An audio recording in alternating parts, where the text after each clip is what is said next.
Hey YouTubers, my name is Thomas and I'll be sharing with you today my first attempt at a pneumatic Halloween pop-up prop.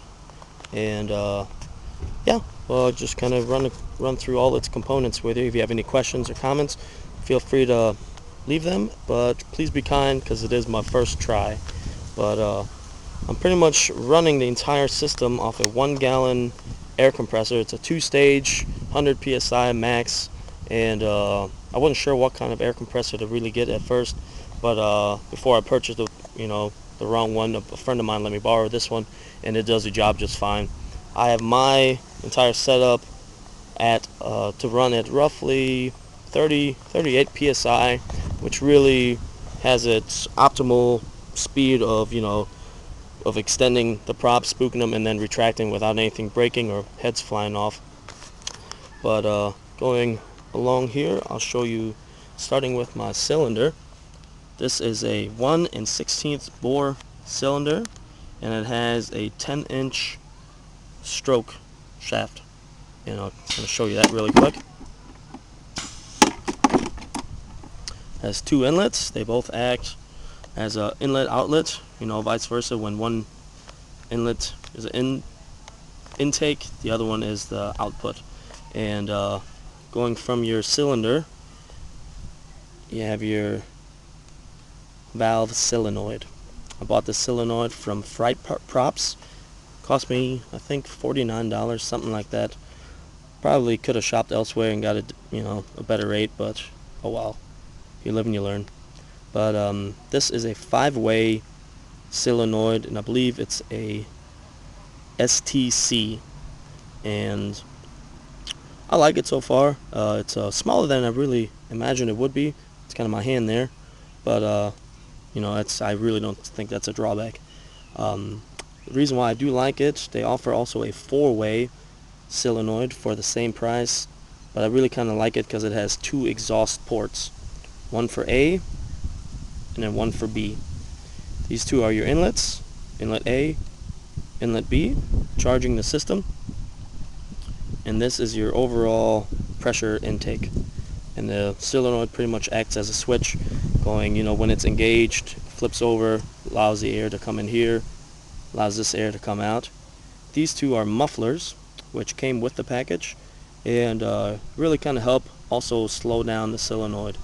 And I kind of like the 5-way better because you can adjust each of the exhausts pretty much individually, which kind of gives you that much more, control over your entire system. But right now, this is the manual override of it, this little button here, and this pretty much just allows me to test it, make sure everything's in line without having to hook it up with any electricity or so. I do have to buy, this is a 12-volt cylinder, and I'm going to buy a 12-volt AC converter and have that hooked up to a switch. I'll probably have that video or the schematics for it shortly, but this is pretty much my first take. Yeah, that's kind of my runaround of this setup here. And like I said, any questions, feel free to ask. I'm going to set it up to where I'll give you a first-hand experience. I hope it'll catch it all because it might be too tall. We'll see.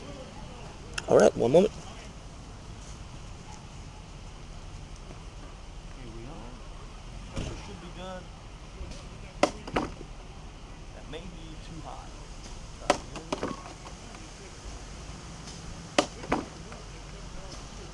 And if I increase the pressure, I should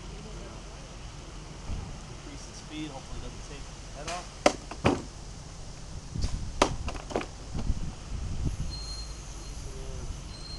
Back to about 40. It's really perfect, and it does the job just fine. And I designed it to be built, the main base with wood, regardless, that I just had laying around. But I wasn't sure what to use with, my main post, the gray thing there. And I've seen other videos with wooden posts, I've seen other ones with metal ones, which kind of are sturdier. But I decided to go with the PVC because when you've probably seen it like wobbling back and forth. That's part of the shaft, absorbing some of the, the overall power, the stress on the entire system.